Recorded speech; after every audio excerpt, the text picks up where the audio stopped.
Humans are always drawn to spectacle, be it in movies or games. Game developers have always pushed hardware and game design to their limits in pursuit of this. Team Ico created a spectacle with Shadow of the Colossus. Wander's trusty companion Agro carries him to the Forbidden Land at the end of the world. He takes the long, ancient bridge and descends the spiral staircase to find 16 idols and an altar. He sets the precious cargo he was carrying onto the altar, revealing Mano, a beautiful young maiden. Humanoid shadows appear behind him. He pulls out the ancient sword, and the light from it banishes the shadows. Dorman, a being with both a masculine and feminine voice, calls out to him. He strikes a deal with them to return Mano's soul to her body if he seeks out and kills all 16 Colossi. Following the light from the sword, he navigates these forbidden lands. The light points to the next target. At the end of the light is a colossal creature that appears to be made of stone and flesh. The light reveals a sigil, the vitals of the creature. Wander uses the Colossus's fur and stony protrusions to maneuver around its body. Each stab into the sigil releases a stream of black miasma. Once each vital is destroyed, the Colossus falls to the ground, releasing shadowy tendrils that are absorbed by Wander. After each Colossus is defeated, Wander is returned to the shrine and must seek the next Colossi until his task is complete.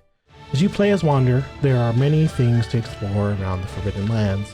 Fruit to increase your health, shiny lizard tails to increase your stamina, and other sights to be seen. There are many shrines you can pray at to save your progress and restore health. The map initially is covered in fog, but reveals more after each Colossus is killed. Time Attack mode becomes available after completing the game for the first time. Completing enough of these challenges grants additional rewards. While fighting each Colossi, you will need to dodge their attacks and manage your stamina while trying not to be thrown off. Reaching the Colossi's vitals will have you not only finding a path up each Colossus, but also using the environment to gain an advantage. Once all 16 Colossi are dead, the ritual will be complete and you will get your reward. There are many reasons why I first heard of Ico and the Shadow of the Colossus through Tech TV's X-Play. I never went out looking for the games, but after the collection was announced, I found a deal online for $10 off the pre-order, so I bought it. Then near the release, I was informed by the retailer that my pre-order was on backorder. That didn't make sense to me. I thought my pre-order guaranteed me a copy of the game upon release. This was my first time pre-ordering and I had a bad experience, and it wouldn't be my last. After getting the game and putting in the disc, I looked through the bonus content on the collection first, had some interviews and some blinding dynamic themes for the PS3. I then played Ico just long enough to free Ueda and get frustrated with the controls. I didn't try Shadow of the Colossus until over a year later. I felt the beam of light from the sword to a cliff and climbed it to find the first Colossus. He was huge. I watched it in awe as it walked around for a bit. The light pointed to a hairy spot on its calf. I jumped up and stabbed it. The Colossus fell to its knees. I then made my way up, stabbing the vitals until the sword let loose all of the darkness, and the Colossus died. It was really cool and I was in awe of the whole thing. I then went and found 2 more Colossi and beat them. Each time the journey to find the Colossus became more tedious and I had some trouble figuring out how to get to the 3rd Colossus. I stopped and thought that I'd come back to it later. That never happened. I dropped the game because I lost a lot of the hype I had for the game due to my pre-order being on backorder, plus the game being slower than I was hoping it would be. During an interview for Ico and the Shadow of the Colossus collection, Director Ueda talks about how he wanted to hire people that hadn't worked in video games before. He didn't want to make games that would be too gamey like Crash Bandicoot or Ape Escape. The games he directed do not feel like other games. The stories are mainly told through gameplay. This not only makes the gameplay and story more seamless, but also allows you to directly affect the story. This helps make the game feel more memorable. When I revisited a roof area in Ico, I immediately remembered the flying shadow taking Yorda away from me, and then me running around frantically trying to find her. The story told through dialogue and cutscenes serve as the foundation for the story you make as you play. These games are meant to evoke emotions from you. One of the main ways they do it is through your experience with your companion, be it a young girl, a horse, or a giant bird dog thing. There are many benefits and gains from having companions. They can be a constant in the world you are exploring, a tool for plot exposition, help out in fights, give hints, and help you feel connected to this new world. However, sometimes those companions can feel like one giant escort quest. Over the years, there have been many different approaches that developers have come up with to improve companions. Having to backtrack or restart because they die, get kidnapped, or break your stealth can be very frustrating. If you ask someone who has played enough single-player games, they can easily name off their favorite and least favorite companion.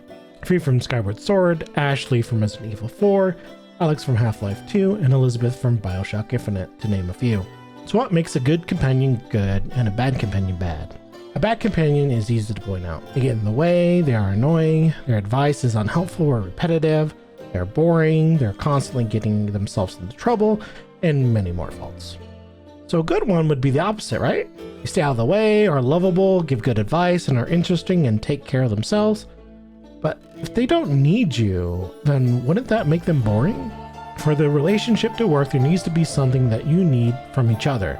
Sometimes it will be symbols opening the way for one another, like pulling a lever to open a door for her, or she lockpicks the door open for you.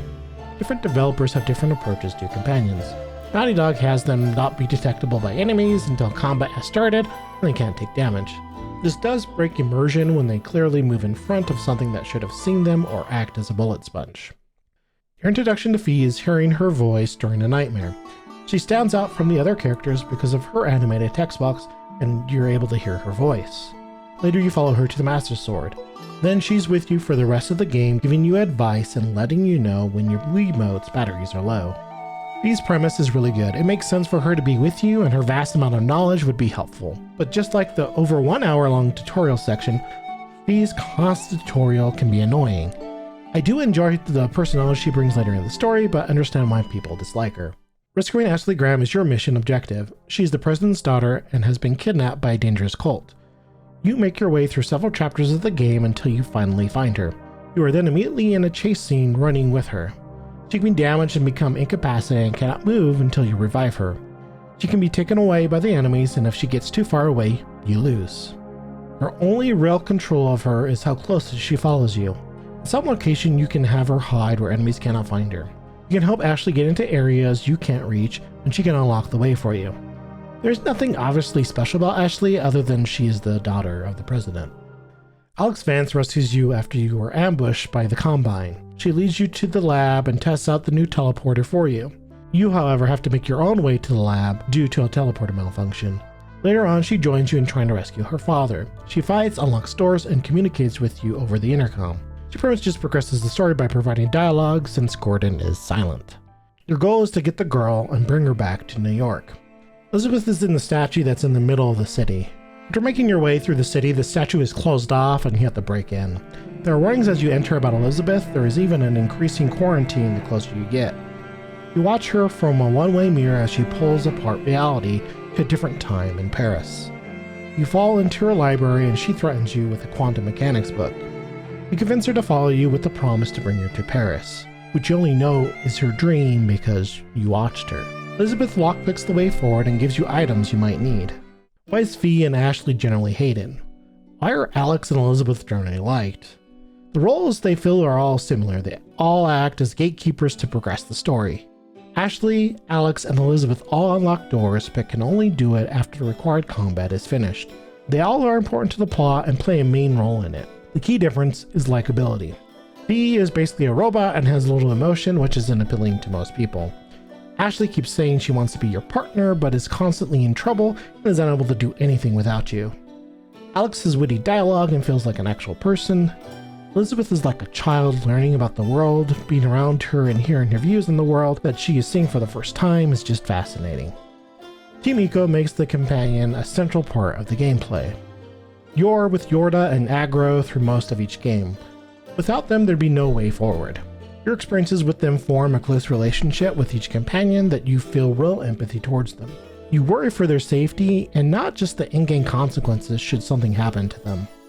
I had a few ideas for what game I wanted to play next while working on my next JRPG video. So I made a YouTube community poll and Shadow of the Colossus won. I had played a little of Shadow of the Colossus before making the poll. I only made my way back up to the first Colossus and was pretty excited to pick it back up. Playing that little bit on the PS3 did feel a little retro janky, so I decided to do the second chance on the 2018 PS4 remake. I watched the intro and then took a look at the idols to see what Colossi I would see in the future. The mystery of what lay ahead of me really excited me. Aggro following behind me woke me up. I hopped on and ventured into the Forbidden Lands. I held up my sword for the light beam and opened up the map to see the new visuals. I noticed the prompt to see items, so I opened it up. I scrolled down through the whole slew of items locked behind time attack mode. I then headed to the cliffside. It took a bit to get used to the modern button configuration, but I made my way up the cliff to get to the first Colossus. It wandered at the top of the mesa. I knew what to do and leaped up onto its leg and stabbed it. A cutscene played focusing on its hand, so I tried to climb up it. I completely missed the jump to get to the torso. I tried again and made it, but ran out of stamina. After failing a third time, I climbed up the thigh to get to the platform on the back. I rested to restore my stamina, and then climbed onto the head. I stabbed it 4 times, and then it fell. Even a fallen Colossus is quite the sight. I opened up photo mode and took a look at the dark energy swirling around the Colossus. The energy swirled into me, and the screen went dark. I saw a bright light, and a faint feminine voice said something in an unknown language. I saw myself laying on the ground and a dark humanoid shadow standing over me. When I woke up, it had disappeared, and I had found myself back in the shrine, Mono still lying on the altar.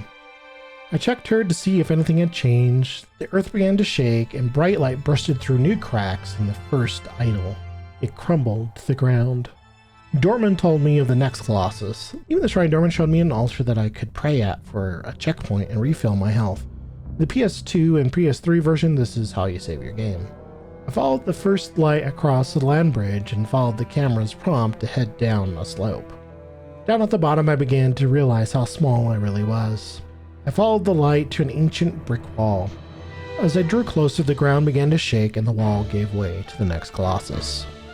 I remembered what to do for my first time playing. Pulled out my bow and waited for it to raise its hoofs to stomp on me. The arrow acted like a thorn and brought it down to its knees. I leaped up and made my way across. With its long horizontal back, I leaped my way across to the head and stabbed its vitals. The sigil disappeared with half its health left, so I lifted my sword and saw I missed the vitals on the back end. It was easy enough to take care of that as well. The darkness flew out of the Colossus and into me. I saw the light and the voice became a little clearer. 2 dark shadows watched over me. Dorman gave me more hints on the next Colossus. I called Agra and took a little bit for her to make it to me.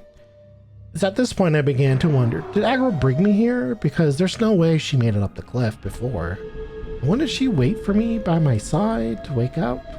Put this thought out of my mind, thinking it would be revealed in its own time.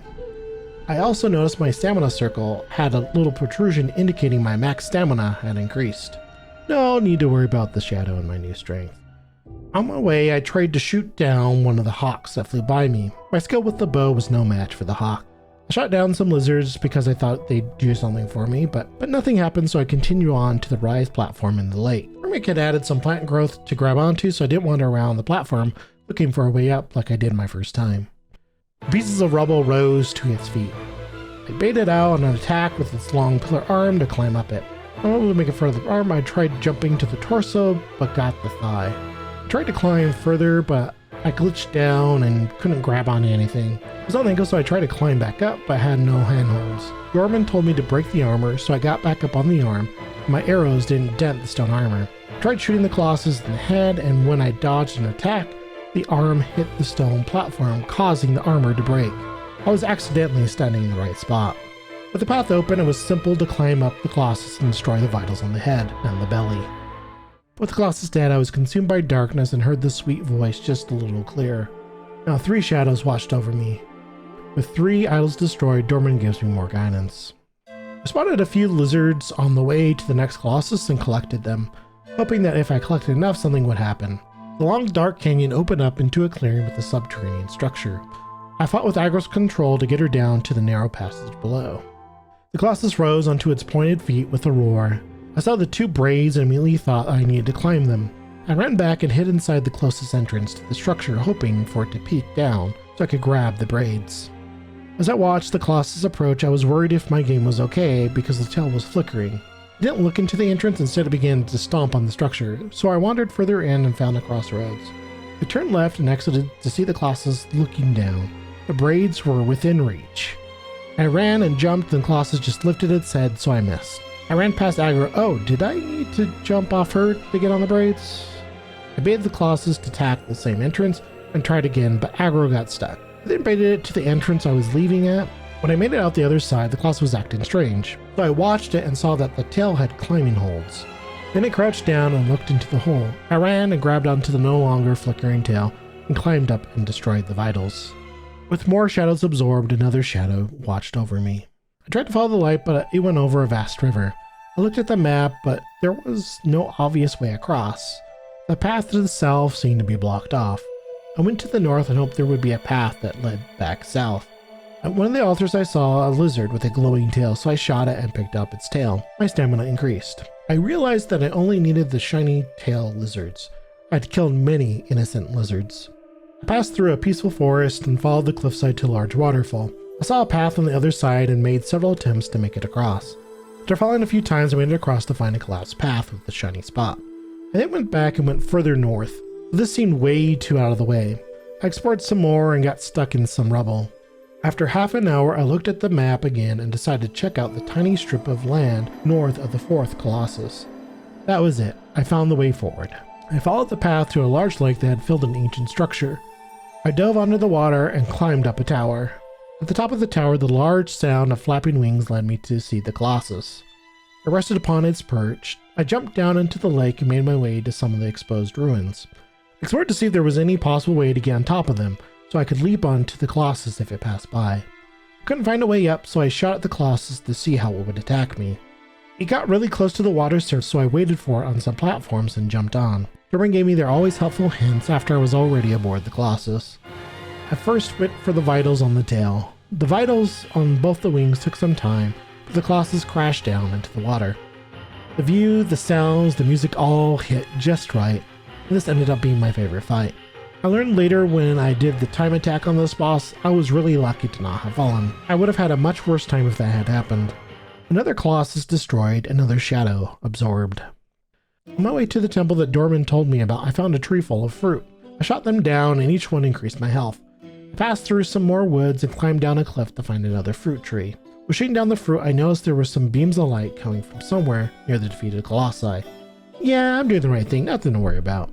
I went on foot towards the Colossus until aggro jump scared me. The entrance to the temple was in a cliffside. I pressed through and reached the large chamber. I followed the camera's lead and climbed down. The wall I had just climbed down lowered itself, revealing a bearded Colossus. I stood by the walls, having the Colossus make a way forward for me. I broke through all the walls, making a path to the other side of the chamber. I hid under the recess so I could think about what I needed to do. Then the Colossus stuck its head down and their beard was right there. I jumped on and destroyed the two vitals, another Colossus destroyed, another shadow absorbed. At this point I realized that the shiny lizards like to hang around the altars, so I made sure to stop at them to get more stamina on my way to the lake. I once again went the wrong way, and it took me way longer than it should have to reach the lake. A spiral staircase led down into the now flooded ruins that held the lake. I stepped into the lake and the sound of sparking electricity began to grow. The camera followed the sound to the blue eyes of the Colossus.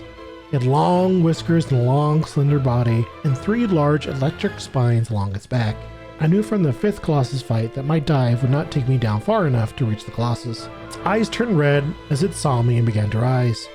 The surface of the water sparked when each spine got close. The only part of the Colossus that breached the surface was the end of the tail. After a few attempts, I lined myself up properly and held on. The Colossus surface, I moved along it, trying to pass the spines before they resubmerged. I made it all the way to the vitals, but the Colossus instantly dropped its head, leaving me on the surface. This maneuver landed me next to one of the spines and dropped my health really low. Dorman told me to attack the power at the roots.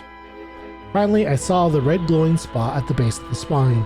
I stabbed the one next to the head and the spine fizzled out. I tried to make it back to the head, but it kept doing the instant head drop, so I crawled over to the vitals and it dove down under the water, until I had to let go. As I tried to reach the surface, I either ran out of breath or got killed by one of the spines. The Colossus's face greeted me on the game over screen. With the new knowledge I had, I destroyed each spine and then the vitals. Another Colossus destroyed, another shadow absorbed. Following the light south, I ventured into a cave, past a waterfall to a ruin surrounded by a lake. The ruin was larger on the inside than it appeared on the outside. Who made all these ruins, and what could they have done to make the land sealed off and forbidden? The camera followed the sounds of the Colossus through the barred window into the arena. Parts of the Colossus glowed like embers. I descended the staircase, then fell through the openings in the floor. My arrows provoked the Colossus into firing a fireball that exploded into harmful gas. I used the cover of the cloud to get behind it. I saw the faint glowing of the vitals at the base of its tail. I needed to flip it over. Following Dorman's advice, I shot the Colossus from one of the higher windows. I saw the vitals through the window, but my attacks just bounced off. Rolling got me stuck between the bars and the Colossus. I tried to get the Colossus to come to the big opening, but it didn't really work. I then shot at the glowing legs, which caused the Colossus to fall. It took 3 total flips, but I was able to destroy the vitals. Another Colossus destroyed, another shadow absorbed. This time arriving back, I saw Mono sit up on the altar. It had the same feeling that revisiting the Colossi had. I got up to feel her for warmth, but she was just as cold as she was before. The next Colossus waited in a cave next to a field of geysers. Before I had time to think, the Colossus raised its head, releasing blasts of energy at me. I tried to ride aggro around avoiding attacks, but I misunderstood the tutorial. The PS3 version said aggro goes faster each time you kick her, and the remake said to press the aggro button to go faster. Neither mentioned I needed to hold the aggro button to keep the speed. I was pressing it on intervals like you would with horses in the Legend of Zelda games. I gave up on aggro and just rolled out of the way of the energy blasts. The Colossus was well armored, so I had no way to get onto its back. I lured the Colossus to one of the geysers. The geysers made it start to lose its balance. It tried to support itself, but revealed the glowing soft spot on its feet. I tried to shoot one with arrows, but the geyser knocked them away. While waiting for the geyser to stop erupting, I shot the other leg, then made the Colossus lose its balance. I climbed up its underside, but got stuck in the transition to the back. I fell off and had to try 2 more times to successfully make it up. Once on top, it was simple to destroy the vitals. Another Colossus destroyed, another shadow absorbed. Colossus 10 waited beneath the sand dunes in a cave. It ruthlessly tracked me down as I rode aggro around trying to lure it into giant pillars or walls of the cave. I'd seen it leap out once and hoped it would hit the wall or pillar. I saw the game over screen so many times that I decided to look up a hint because Dorman was no help. I needed to ride aggro in a straight enough line long enough that the Colossus stuck its head out of the sand and shoot it in the eyes. Once I had that knowledge, despite my bad riding, I was able to destroy the vitals. Another Colossus destroyed, another shadow absorbed. Inside the ravine in the desert was more ruins. It took me a bit to find the right place to stand to activate the Colossus. It was an armored fanged dog. It was much smaller than the other Colossi. Dorman told me to use the fire, and I tried to bait it into ramming the pedestals, but it would just hit me instead. I tried climbing the rubble to leap to the pedestal, but it was unclimbable. I did find a spot that got a small animation for the Colossus that it pawed at me. I then finally saw the holds on either side of the pedestals. Once I got on top, I tried to shoot a fire arrow. That did nothing. Luckily enough, the Colossus rammed at the pedestal and a stick flew out. I picked it up and immediately got charged. I tried to get out with my now smothered stick. I reignited the stick and tried to hit things with it. Colossus seemed afraid of the fire, so I pushed it off one of the sides. It was unfazed, and when I went back to check on it, it was gone. After getting set up for far too long with a long wake-up time and the quick attacks of the Colossus, I pushed it off the other side.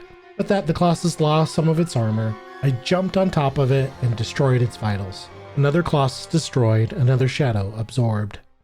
Colossus 12 was easy enough to get to, since it was behind the waterfall that I went to trying to get to Colossus 5. The river had a few ruins that peeked out of the water. When I stood on the first one, the Colossus awakened from beneath the water. It was unclear if it floated in the water like Godzilla or if it was tall enough to stand on the riverbed. I hid its vitals under the water where I couldn't reach it. I used the ruins to varying success to dodge the energy blast it shot from its horns. Dorman kept telling me to get to higher ground, but I was having trouble getting on the Colossus. It would turn faster than I could swim and kept shooting me when I tried to get on its arms. I pelted the Colossus with a bunch of arrows and somehow got the Colossus to look away from me and stop moving. I quickly got on the arm and swam to the back. Once on top of it, I whacked the crystals shaped like teeth. This caused the Colossus to move in the direction of the crystal I hit. Oh, that's how I got it to look away. With that, I jumped over the ruins and hid behind the middle section. The Colossus rose up and exposed its vitals, so I jumped down and stabbed it. Another Colossus destroyed, another shadow absorbed. I watched as 5 horsemen rode towards the Forbidden Lands. The dark clouds above the shrine coalesced into a bright light. One of the horsemen wore the same mask that I saw during the intro cutscene. It would seem my time was short if I wished to finish the ritual. A large winged serpent erupted out of the sand. I followed the Colossus and shot its air sacs. The Colossus was no longer able to stay as high in the air, so its wings began to drag across the sand, slowing it down. I leapt off aggro and chased after it on foot. Yeah, that didn't work, it was still way too fast. I pulled beside the wing while riding aggro and missed again. Repeatedly hitting the aggro button, staring aggro, and timing my jump caused me to fail quite a few times. I finally figured out that I need to hold the aggro button for her to gallop forward, and that made it a lot easier. Once I made it on, I destroyed one of the vitals, but the Colossus lowered some flaps that protected the other vitals. The Colossus then dove into the sand, and I couldn't hold on any longer. I got back on the same way as earlier, but since I had better control of aggro, I had plenty of time to destroy the last few vitals. Another Colossus destroyed, another shadow absorbed. Passed through the geyser field and found the remains of the Colossus I defeated there. Dirt and shrubbery had begun to grow over it. How much time had passed since I defeated the 9th Colossus? How much time do I lose after each Colossus? I'm sure there's nothing to worry about. At the far edges of a ruined city, I found another guard dog Colossus. I knew thanks to Dorman that I need to use its wand for destruction against it. I climbed the ruins to atop a pillar. The Colossus hit it, but it didn't fall over. I hit it with arrows, but it just grinded its hooves. Dorman again hinted at what I was already doing. I jumped down and shot it again, then hung onto the side to make sure it could see me.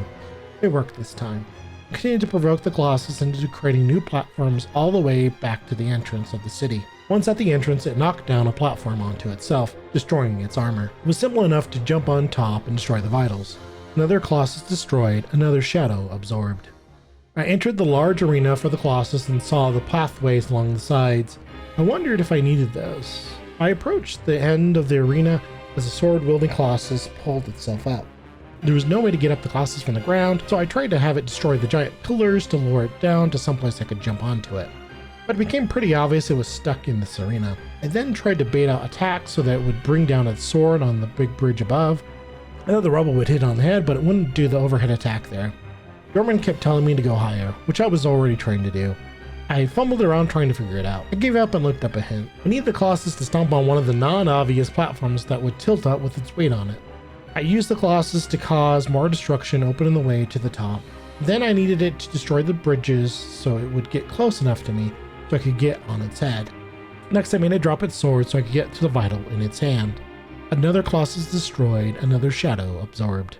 At this point, it definitely was worrisome to see 15 shadows surrounding me, but there was only one Colossus left. One more until Mono comes back to me. I made sure to collect more fruit and get more shiny lizards and make my way towards the last Colossus. The light led me to a gate with a spiral of energy in the middle. I pulled out my sword and aligned the light, which caused the gate to open. I rested at the altar and saw some switchbacks leading up. Since the Colossus wouldn't be too far away, I decided to go on foot because I felt like riding aggro would have taken longer. I tried to jump the gap on the bridge and awkwardly fell to my death. I tried again jumping at the last second and should have clearly made it, but I couldn't grab the ledge. I decided to take a look around and found another shiny. I then knew that I was going to lose aggro here. I got on aggro ready to say goodbye to her, and she made the first jump, and then...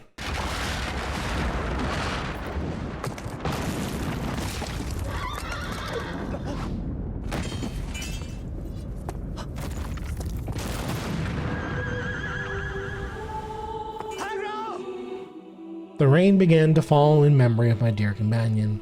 I climbed my way up to the top of the ruins to see the silhouette of a being deserving the name of Colossus. It seemed to only have just awakened as it moved and looked at its hands. It held out its hand and shot a ball of energy at me.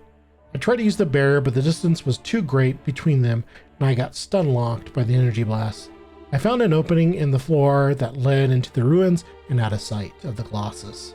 I continued in and out of the ruins, hiding behind barriers and definitely not missing jumps. After making it to the feet of the Colossus, I struggled for 15 minutes to find the holds inside of the skirt. The skirt felt like the Colossus was made from a building. I climbed my way up and stabbed it in the back. It tried to swat at me, but I jumped onto its hand. I then jumped onto its other hand that lifted me up to the shoulder. I'm not sure what happened, but I got flung off the shoulder while trying to stab it. I failed the jump a few times after, but eventually made it to the head and destroyed the vitals. Another Colossus destroyed, another shadow absorbed. The warriors had made it to the Forbidden Lands and were now on the bridge to the shrine. The sealed door opened for them. They made their way down just in time to see the last idol break. The camera showed them all in disbelief of seeing all of the idols destroyed. Mono still showed no sign of life. The mystery was solved as I watched my body consumed by light and appear behind the riders. My sword clinged to the ground and bounced to the side. I began to rise, but I no longer looked like myself. My eyes were the same piercing blue as the Colossi. My past was revealed. I stole the sword and came to cast a forbidden spell. Mon told me that it had been used, and he commanded the others to kill me. I fell to the ground from an arrow in my leg and got stabbed in my chest. Shadows flowed out of me like it did with the Colossi. I walked forward to see Mono. I pulled out the sword, but became enveloped in shadow. There was a moment of peace before my form began to grow and resemble an amalgamation of all the Colossi. Storm began to speak from my body. Thou severed our body into 16 segments for an eternity in order to seal away our power. We dormant have risen anew. We have borrowed the body of this warrior. The monk called out to seal the entire shrine as they made their way past me. I tried to smash and hold them back, but I was much too slow to stop them. Once they reached the top of the spiral stairs, Iman held out the ancient sword and dropped it into the pool below. A bright white light erupted from the pool. The light pulled me towards it. I used all my might to get to Mono. I didn't even notice my form was no longer human. I ran as hard as I could, but the pull was too strong and was pulled into the pool. The light ceased after I entered the pool. Iman and his guards rowed across the collapsing bridge. Mono opened her eyes. She sat up and saw the Forbidden Lands for the first time. Mono descended the stairs and turned towards the clip-clop of Agro. Agro was alive, but was very injured. Agro and Mono nuzzled. The credits began to roll, showing all the remains of the Colossi. Mono and Agro made their way over to the pool that was now empty, except for a baby with horns. Mono followed Agro while carrying the baby up to a secret garden. Animals gathered around her and the baby. A hawk flew into the night, and the word "end" appeared on the screen. There are a lot of secrets I have not found and have yet to try out hard mode. I overall enjoyed my experience and didn't want to push it with trying to get all the trophies for the game. I did try some time attack and can see the appeal, especially since I used to speedrun myself, but the time attacks really aren't for me. Doing time attacks unlock items and empower you and help you find things hidden around the Forbidden Lands. Maybe with some time I'll return later and try out hard mode, but for now I'm content with my experience. The premise of Shadow of the Colossus is enough to make the structure of the game work, and leave you thinking about the game after you finish it. What is the relationship between Wander and Mono? How did Wander know enough about the Forbidden Lands to get there? Did Wander know he was sacrificing his life for Mono's? Did Iman track Wander down, or did he see the lights from the Colossi appear in the sky? Was Mono's cursed fate to live in the Forbidden Lands all along?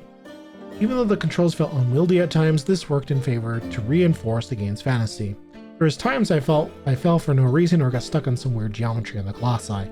Climbing, holding on for dear life, all while lifting a sword shouldn't be easy. Entering each Colossus arena felt like I was being transported to a new world. For almost all of them, I went through a narrow passageway to a large opening for the reveal of the Colossi.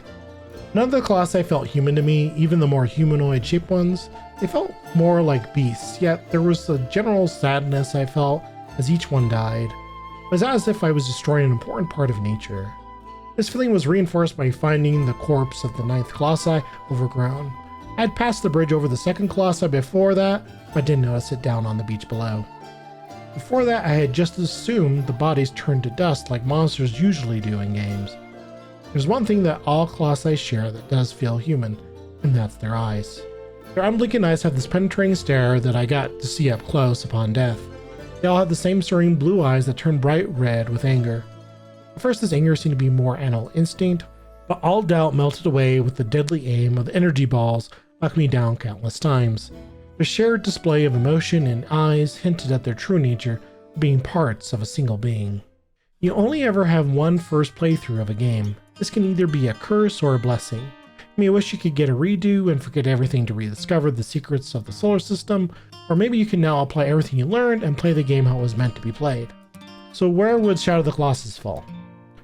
I say that it's best on your first playthrough. I've heard the Colossi described as puzzles, and how you defeat them is solving those puzzles. But I didn't get that same satisfaction from defeating a Colossus as I get from completing a puzzle. What makes the first playthrough is the spectacle of the Colossi themselves. Be it seeing the very first Colossus and being amazed at how large it truly was, the elegance of the electric eel, or the sheer power and presence of the last Colossus. It's like when you're lifted up from the dark, dreary Lordran to see the wonder that is Anderlando. You can enjoy it the next few times you see it, but it becomes old hat quite quickly. One of the closest experiences I've had with another game similar to that of Shadow of the Colossus is Journey. I absolutely adored my first playthrough. Despite only being able to chirp, I turned a complete stranger into a beloved companion. We went through a roller coaster of emotions together. I've tried to recapture that experience by playing it again, but none of my companions felt the same as the first one that went through it with me. I felt like each Colossus could never top the first experience. They all had new interesting things about them, but the sight of the Colossus became more and more commonplace, and less special. To paraphrase one of my favorite villains, once everything is spectacle, nothing will be. The exploration in Shadow of the Colossus is so important to a first playthrough. It not only helps immerse you in the Forbidden Lands, but helps Agro become a beloved companion. It really does feel like you are at the end of the world. Only signs of human life are ruins. Everything else strengthens your connection to the Forbidden Lands. In subsequent playthroughs or getting to the reminisce fights, travel can begin to feel cumbersome, but without the travel, the initial experience would be ruined. Titan Souls is a game that took inspiration from Shadow of the Colossus and Dark Souls. It kept the boss fights and removed all the exploration. This removes all of the downtime between fights and makes for a less fun game. There's a reason so many games have minigames in them. They break you out of the normal gameplay loop and help keep everything fresh. Exploration can suffer the same problem if it goes on for too long, like my suffering at the waterfall. Having diversity in gameplay in a game makes for a better experience. Agro is your constant companion during exploration. Even if you try to leave her behind, she will follow you. Even if you climb down a cliff, she'll find a way around and get to you. Her loyalty to Wander Amano is unmatched. She follows Wander back to the shrine when he disappears. She even does it after a major injury. When I watched her fall from the crumbling bridge, I thought her death was the best kept secret in all of gaming. What about my experience with Shadow of the Colossus has changed? It became a good experience. It's not one of my favorite games, but it's a game I'd feel okay in recommending to others. There's something this game did that no other game I've played before it did. It made me wonder, is there anything that I'd be willing to sacrifice my life for? Every game deserves a second chance.